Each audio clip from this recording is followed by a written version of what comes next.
네, YTN 단독 보도로 이석기 의원이 관련된 조직이 KT 해화지사를 습격 목표로 삼았다라고 알려졌는데요. 전국의 통신시설 가운데 가장 규모가 큰 것으로 알려진 KT 해화지사.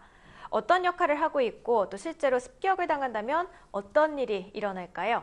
자, 카이스트 문송천 교수와 함께 이야기 나눠보도록 하겠습니다. 교수님 안녕하십니까? 안녕하십니까? 네. 자, KT 해화지사 대체 어떤 곳이길래 습격 대상으로 이제 잡힌 거, 지목이 된 건지 궁금하거든요. 예. 어떤 시설이 있고 또 어떤 역할을 하고 있나요? 예, 우리 그 KT 해화지사는 네. 31년 전부터 우리나라 인터넷 역사가 지금 딱 31년 됐는데 예. 그 31년 전 그날부터 인터넷의 인천공항 역할을 하는 그러한 그 인터넷 관문입니다. 그래서 해외로 드나드는 인터넷 트래픽은 거의 다 해화지사를 거친다 이렇게 봐야 될 정도로. 그래서 왜 국제공항도 나라마다 한두 개가 있는 게 아니잖아요. 여러 개가 있는데 가장 큰 국제공항에 해당한다 이렇게 생각하시면 되겠습니다. 인터넷의 국제공항이다. 그러니까 우리나라에서 해외로 나가는 그런 인터넷 트래픽이 모두 대부분 중요한 것들이 KT 해화지사를 통해서 송출이 된다라고 보면 되는 거죠. 그렇습니다. 자, 이렇게 중요한 곳인데 이렇게 된다면 이곳이 또 자주 사이버 테러의 공격 대상이 될 것 같은데요. 어떻습니까? 그래서 그런 그 공항급의 관문 사이트에는 어떤 데이터가 저장되어 있냐면은 도메인 네임이라고 그래가지고 그래서 이제 DNS 서버가 해화지사에 있다 이렇게 얘기를 하는데 도메인 네임이라는 게 뭐냐면 도메인 하면은 우리가 ytn.co.kr에서 co.kr을 도메인이라고 합니다. 그게 어떤 동네를 가리키고 네임은 ytn을 가리킵니다. 근데 컴퓨터는 사용자가 ytn.co.kr을 쳐넣어도 컴퓨터는 이해하지 못해요. 컴퓨터는 201.110.363. 이렇게 쭉 나가는 16자리 정도의 그 IP 주소를 인식을 하지.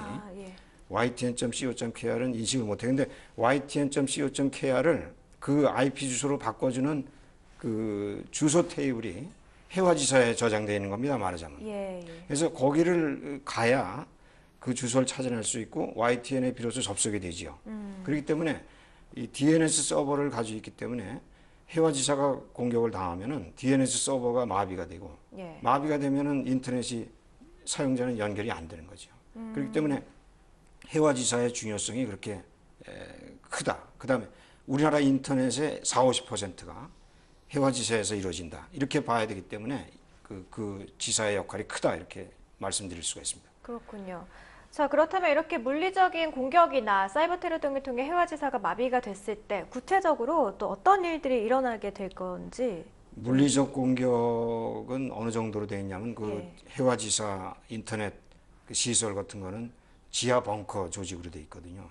그래서 지하 벙커 조직 같은 경우에는 이제 대략 미사일 공격이 감행된다든가 웬만한 그 총격에는 껐떡없고 미사일 공격 내지 핵폭탄, 뭐 지진도 강도 높은 지진이 있기 전에는 그 서버는 비교적 안전합니다.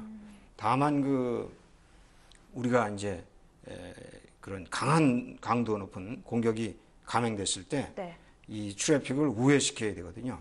그러면 KT의 경우에는 구로 전화국이라든가 분당 전화국을 통해서 분당에 있는 인터넷 데이터 센터, IDC 센터를 통해서 이제 우회를 하게 되는데 우회하다 보면은 트래픽이 그쪽으로 또 몰리게 되고 하다 보면은 국내 트래픽이 이제 폭주해서 인터넷 대란이 일어날 수도 있는 그런 가능성은 배제할 수는 없습니다. 지금 제가 드리려던 질문 중에 하나가 이런 우회로가 있기 때문에 좀 괜찮다, 문제가 없다, 마비가 되더라도 이런 시각들도 있는데 교수님이 보시기에는 그게 괜찮지만은 않다라고 보신다는 거죠? 그래서 2003년에 이 KT 해화전화국이 인터넷 공격을 당한 적이 있습니다. 그때는 뭐 전국이 마비될 정도였는데 그때 이후로 KT뿐 아니라 SK에서도 또 브로드밴드, LG에서도 U+ 해가지고 인터넷 관문 사이트를 별도로 가지고 있거든요. 그렇기 때문에 KT가 만약에 마비가 돼도 다른 우회는 가능한데 이 우회로에 대한 그 설계가 이중망으로 되어 있어요.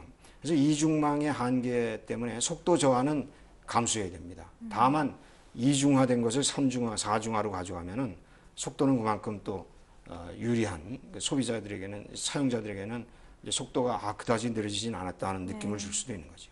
그렇군요.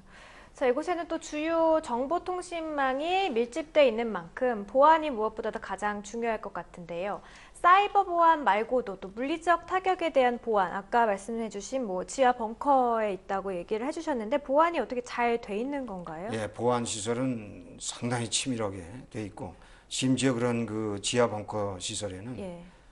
고성능 발전기까지 두량 설치가 되어 있습니다. 그래서 네. 발전기 하나가 마비가 되면 다른 게 계속 작동해서 인터넷 서버가 작동되는데 문제가 없게끔 하는 그 시설이 뭐 수천억 원을 투자해서 이렇게 돌아가고 있기 때문에 그러한 그 마비 현상은 심각하지 않을 것으로 이렇게 내다보고 있습니다. 알겠습니다. 네, 지금까지 KT 해화지사에 대해서 카이스트 문송천 교수님과 함께 이야기 나눠봤습니다. 오늘 말씀 고맙습니다. 감사합니다.